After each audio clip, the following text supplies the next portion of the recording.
C'est l'heure du journal.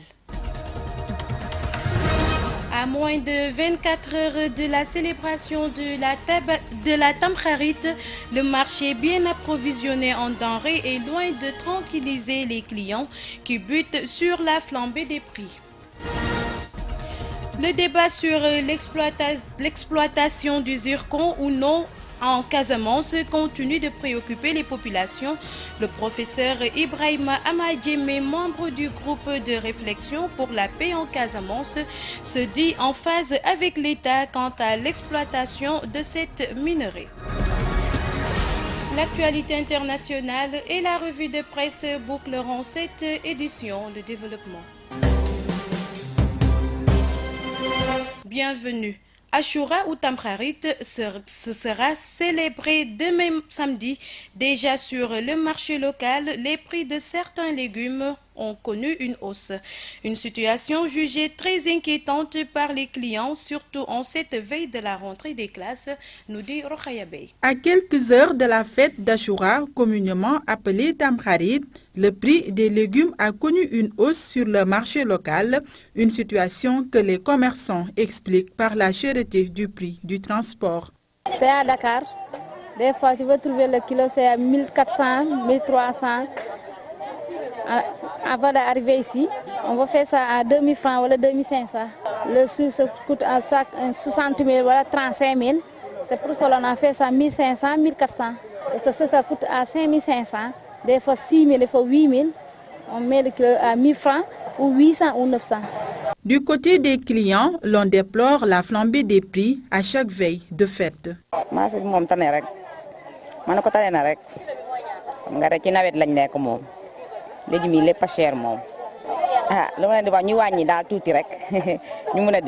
Je suis venue faire des achats pour la fête de Tamkharit. J'ai acheté des carottes et des choux. Et le prix est un peu aussi abordable. Même si les produits sont chers, ces femmes n'ont pas le choix. L'essentiel est de bien remplir leur panier en condiments et de préparer un bon couscous de Tamkharit. Nous quittons le marché. La polémique sur l'exploitation du zircon en Casamance s'est invitée au plateau du groupe Média du Sud consacré à l'analyse du livre Filles du Ditera de Xavier Diatta. Entre autres intervenants sur la question, le professeur Amadjeme, membre du groupe de réflexion pour la paix en Casamance, a démontré la pertinence de l'exploitation d'une telle richesse naturelle. Nous avons toujours dit aux élèves que les pays les plus chanceux sont les pays qui avaient des ressources naturelles en abondance. Le zircon est-il une ressource naturelle, oui ou non? Moi je réponds, oui, c'est une ressource naturelle. Que peut-être nous envient certains pays qui ne l'ont pas. Où nous allons aujourd'hui envoyer nos enfants passer par des pirogues pour trouver un emploi. Alors que l'exploitation du zircon donnerait forcément naissance à quelques emplois. Deuxièmement, il n'y a pas un seul pays au monde qui n'a pas exploité ses ressources naturelles s'il en a la capacité. Quand il n'en a pas la capacité, il traite avec ceux qui ont la capacité technique et technologique pour le faire et financière. Je dis, nous ne pouvons pas, quel que soit ce qu'on va nous mettre sur la table, entrer dans nos têtes que oui, ce zircon-là, celui-là, on ne devrait pas l'exploiter parce que nous sommes en Casamance où la terre a un statut particulier. Je dis, les problèmes de terre se posent de la même acuité dans tous les pays du monde. Si aucun d'entre nous n'a semé le zircon ou toute autre ressource naturelle dans le sol, mais acceptons que cette ressource, c'est Dieu qui l'a mise là, au profit de toute l'humanité. Peut-être que les gens de Niafran ou de je ne sais pas où, ou de la Casamance, ont eu la chance de se retrouver là. Mais jusqu'à quand ces gens étaient là et personne d'entre eux ne savait que ça était une ressource qu'on aurait exploitée? C'était Amadjemé, membre du groupe de réflexion pour la paix en Casamance. Il était au micro de Papo Mané. Action citoyenne dans cette édition, le concept Armée-Nation est bien réel à Ziguinchor. La jeunesse en partenariat avec la Grande Muette ont organisé ce matin une séance d'investissement humain dans les locaux du camp militaire. Un geste très apprécié par le commandant de la zone militaire numéro 5 et le président du conseil régional de la jeunesse de Ziguinchor. Leurs propos sont recueillis par Rokhaya Bey. Nous sommes là donc pour un nettoiement d'envergure organisé par le commandant du bataillon numéro 5 et justement ça rentre dans le cadre des instructions qu'il a reçues. Donc je me réjouis donc de la présence massive du conseil régional de la jeunesse qui a répondu donc à l'appel, qui est venu de donner main forte pour assainir le cadre de vie dans lequel nous évoluons. Notre raison d'être, c'est le combat, mais il y a un préalable au combat, c'est être en bonne santé. Et pour être en bonne santé, il faut évoluer dans un cadre sain. Donc c'est à cela que nous travaillons ce matin. Bon, nous avons été interpellés par le commandant Faye pour venir leur porter main forte dans leur activité de nettoiement de camp. Et ce que nous avons salué, et vraiment ça permet aussi, nous aussi, d'atteindre un de nos objectifs, à savoir la sécurité, mais également la paix. Parce que nous pensons, quand nous déroulons une activité conjointe avec l'armée, c'est aussi montrer une facette de la paix, surtout cette paix qu'on recherche ici en Casamance, une paix durable et une paix vraiment définitive.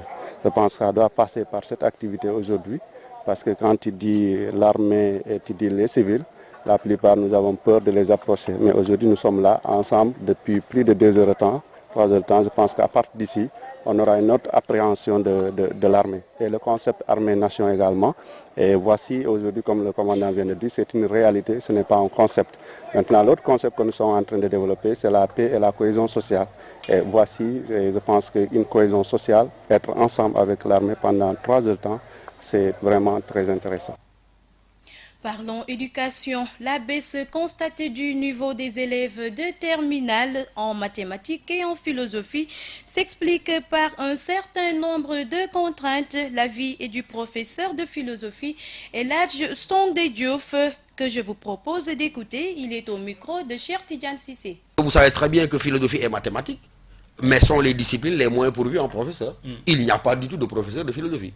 De plus en plus, il n'y a plus de professeurs de mathématiques. Ceux que vous voyez pour l'essentiel enseigner aujourd'hui la philosophie n'en ont pas les moyens. Ils n'ont pas reçu d'enseignement de la philosophie. Ils n'ont pas été formés dans une école de formation digne de son nom pour enseigner de la philosophie. On nous dit c'est des sociologues. Moi, je dis c'est même pas des sociologues. Parce que quelqu'un qui fait 1 an, 2 ans, qui cartouche en sociologie, je ne pense pas qu'on puisse l'appeler un sociologue. Vous allez en mathématiques, on va prendre des gens dont on pense qu'ils ont une parenté quelque part avec les mathématiques, par exemple un physicien, mais quelqu'un qui est qu'un physicien et un physicien pur, il n'est pas outillé pour enseigner les mathématiques. Ou bien on va recycler des gens qui ont fait économie, ou qui ont cartouché en sciences éco, qui vont enseigner des mathématiques, ils n'en ont pas les armes et les outils intellectuels pour le faire.